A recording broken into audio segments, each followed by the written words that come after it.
জনের চলে যাওয়া, প্রিয় মানুষগুলোর চলে যাওয়া, সবকিছুকে ছাড়িয়ে কেমন যেন একটা ভয়াবহ একটা অবস্থা তৈরি হচ্ছে। আমার মনে হয় এটা অত্যন্ত আপনার পরিকল্পিত ভাবেই এই অবস্থাটা সৃষ্টি করা হচ্ছে, এবং সেটা করছে যে পতিত ফ্যাসিবাদ, তারাই আজকে এই অবস্থাটা তৈরি করছে।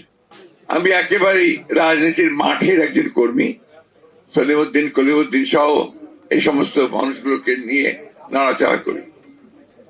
আমাদের এখানে অনেকে আছেন তারাও তাই করেন, কিন্তু আবার অনেকে অনেক বড় তাত্ত্বিক, অনেক সুন্দর চমৎকার ভাবে তার জ্ঞান তাদের নিয়ে আসেন।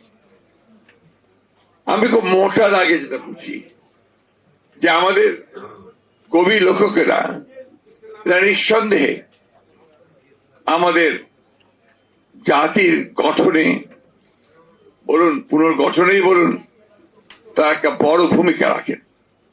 এটা আমরা দেখেছি, সেই আমাদের ছাত্র সময় থেকে দেখেছি, আপনার মুক্তিযুদ্ধের পূর্বে দেখেছি, মুক্তিযুদ্ধের সময় দেখেছি, পরবর্তীকালও দেখেছি। কিন্তু এখানে আপনার আলোচনা করেছে দুর্ভাগ্যক্রমে এইবার এই ফ্যাসিস্ট হাসিনা সরকারের সময়ে আমরা এই বিষয়টা ঠিক সেইভাবে দেখতে পাইনি। হ্যাঁ, হয়তোবা এখানে আপনার অনেক ভয় ছিল, আতঙ্ক ছিল, এবং যেটা ফ্যাসিবাদের প্রধান অস্ত্র, একটা ভয় রাজ্য সৃষ্টি করা, সেই রাজ্যটা তারা সৃষ্টি করেছিলেন। ফলে অনেক অনেক আপনার অত্যন্ত জনপ্রিয়, অনেক যোগ্য মানুষেরাও কিন্তু তখন সেই কথাগুলো লিখতে পারেননি, বলতে পারেননি। আমি ধন্যবাদ জানাই আমাদের ছাত্র জনতাকে, বিশেষ করে ছাত্রদেরকে, যে তারা এই সুযোগটা সৃষ্টি করার ব্যাপারে দীর্ঘদিনের যে আন্দোলন সংগ্রাম, তাকে সঙ্গে নিয়ে তারা এটাকে সম্ভব করেছে। সেই সঙ্গে আমি শ্রদ্ধা জানাতে চাই সেই সমস্ত শহীদদের, যারা আমাদের এই অবস্থায় নিয়ে এসেছেন। বিষয়টা বেশ জটিল। জটিল এই জন্যে যে আমরা তো একটা মুক্তির স্বাদ পেয়েছি। জটিল এই জন্যে যে আমরা মুক্তিকে আমরা কাজে লাগানো, যে আলোচনাগুলো এখানে হয়েছে, যে একটা গণতান্ত্রিক সংস্কৃতি গড়ে তোলে, একটা সত্যিকার অর্থেই একটা গণতান্ত্রিক সংস্কার করে একটা গণতান্ত্রিক বাংলাদেশ নির্মাণ করা, এটা নিঃসন্দেহে একটা জটিল কাজ আমাদের দেশের প্রেক্ষিতে।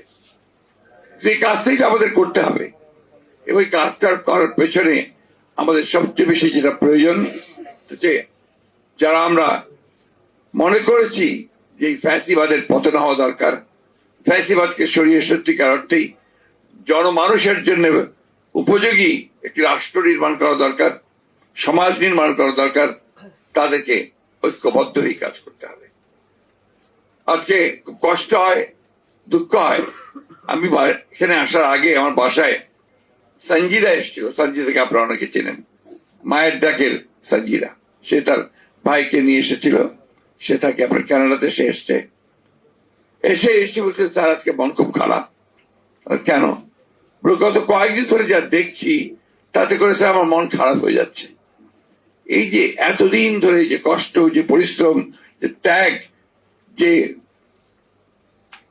আত্মজনের চলে যাওয়া, প্রিয় মানুষগুলোর চলে যাওয়া, সবকিছুকে ছাড়িয়ে কেমন যেন একটা ভয়াবহ একটা অবস্থা তৈরি হচ্ছে। আমার মনে হয় এটা অত্যন্ত আপনার পরিকল্পিত ভাবেই এই অবস্থাটা সৃষ্টি করা হচ্ছে, এবং সেটা করছে যে পতিত ফ্যাসিবাদ, তারাই আজকে এই অবস্থাটা তৈরি করছে। তা আমরা যারা আছি, যারা পক্ষে ছিলাম, যারা লড়াই করেছি, সংগ্রাম করেছি, আমরা কেন এখানে বিভাজন সৃষ্টি করছি? আজকে বিভিন্ন জায়গায় বিভিন্ন কথা শুনলে রীতিমতো ভয় হয় যে আজকে আমরা এই সময় এখনই এটাকে আমরা পুরো আন্দোলনকে একটা ভিন্ন দিকে নেওয়ার চেষ্টা করছি। আমার কাছে যেটা মনে হয় সেটাই বলছি খুব স্পষ্ট।